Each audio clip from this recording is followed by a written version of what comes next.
আমি রেডিও আজাদ হিন্দ, স্থানীয় সময় 2টো, ভারতীয় সময় সন্ধ্যে 6:30। আমি সেই সময়ের আবিষ্কার যখন শব্দ তরঙ্গে সওয়ার হওয়া শেখেই না, কিন্তু বেতার হয়েও আমি চোখের পলকে সহস্র মানুষের মধ্যে যোগাযোগের তার জুড়ে দিতাম। প্রত্যেকটি সমাজ, প্রত্যেকটি দেশ, প্রত্যেক সভ্যতারই একটি দিশার প্রয়োজন হয়, এবং সেই সভ্যতা যদি পরাধীনতার শৃঙ্খল মুক্ত হওয়ার সংগ্রামে ব্রতী হয় এবং সেই সময় নিজেদের কথা পৌঁছে দেবার কোনো সহজলভ্য মাধ্যমকে পাশে পাওয়া যায়, মানুষকে জোটবদ্ধ করার উপায় পাওয়া যায়, তাহলে সংগ্রামে গতি আসে।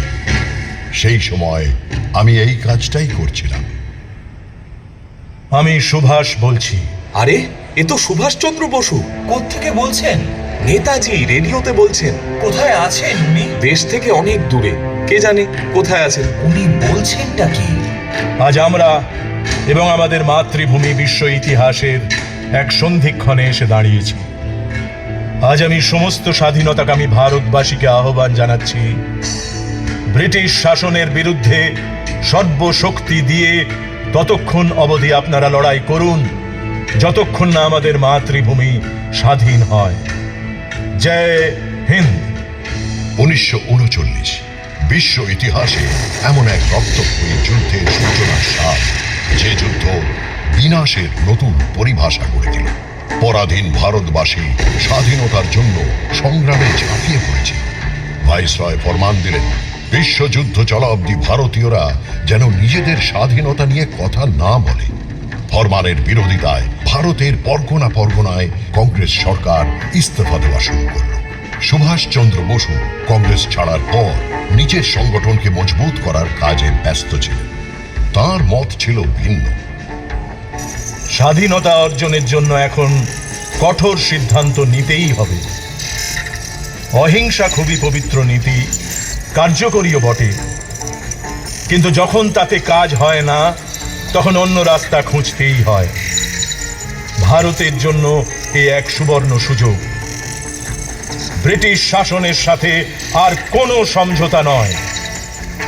All power to Indian people.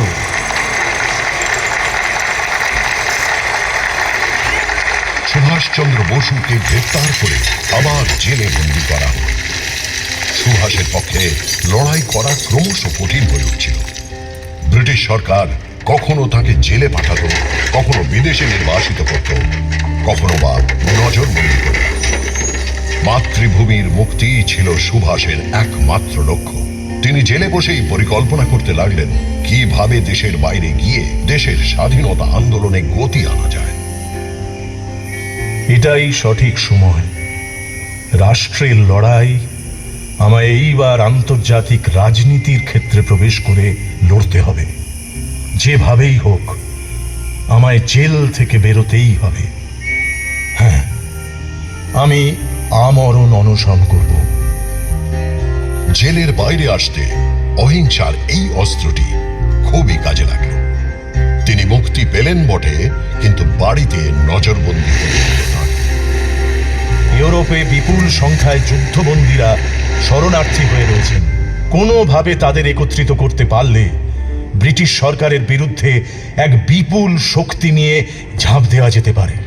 1941-এর 17ই জানুয়ারির মধ্যরাতে ভাইপো শিশিরের সহায়তায় গলাবন্ধ শেরওয়ানি, ঢোলা পায়জামা আর অস্তরখানি টুপি পরিহিত মোহাম্মদ জিয়াউদ্দিন রূপী সুভাষ ভারতের সীমার বাইরে চলে গেলেন।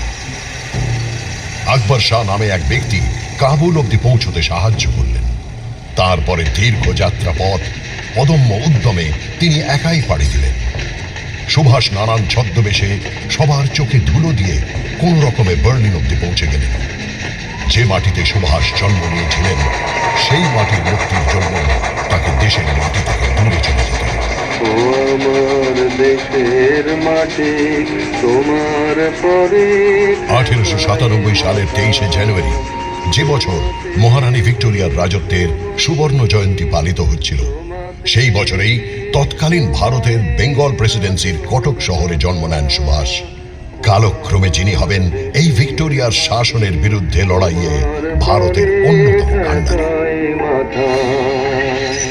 ছোটবেলা থেকেই জিজ্ঞাসু মনে নানান প্রশ্ন ভিড় জমাত। বয়স যখন 15, স্বামী বিবেকানন্দের মতাদর্শের সঙ্গে তার পরিচয় হয়। সেই মতাদর্শ তার ব্যক্তিত্বে গভীর প্রভাব ফেলে। মাতৃভূমি আরাধ্যা দেবী, প্রত্যেক ভারতবাসী আমার সহোদর, আর জনশক্তির জাগরণী মুক্তির একমাত্র উপায়।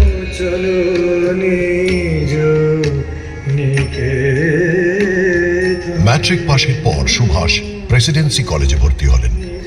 কলেজের উন্মুক্ত ভাবনা চিন্তার আবহাওয়া, বাল গঙ্গাধর তিলক এবং ঋষি অরবিন্দ ঘোষের চিন্তাধারা এবং দর্শন তাকে গভীরভাবে প্রভাবিত করে। মনে ভিড় করা প্রশ্নের উত্তর খুঁজতে এবং মন মতো গুরুর দেখা পেতে একদিন কাউকে না জানিয়ে বাড়ি ছাড়েন যুবক সুভাষ। ভারতের নানা তীর্থে, আশ্রমে সাধু সন্ন্যাসীদের মধ্যে ঘুরতে লাগলেন। বিচলিত মন শান্ত হলে বাড়ি ফিরে এলেন। গুরুর খোঁজ না পেলেও মন সংশয় মুক্ত হয়েছিল। মাতৃভূমির মুক্তির চিন্তা তার মনকে আলোড়িত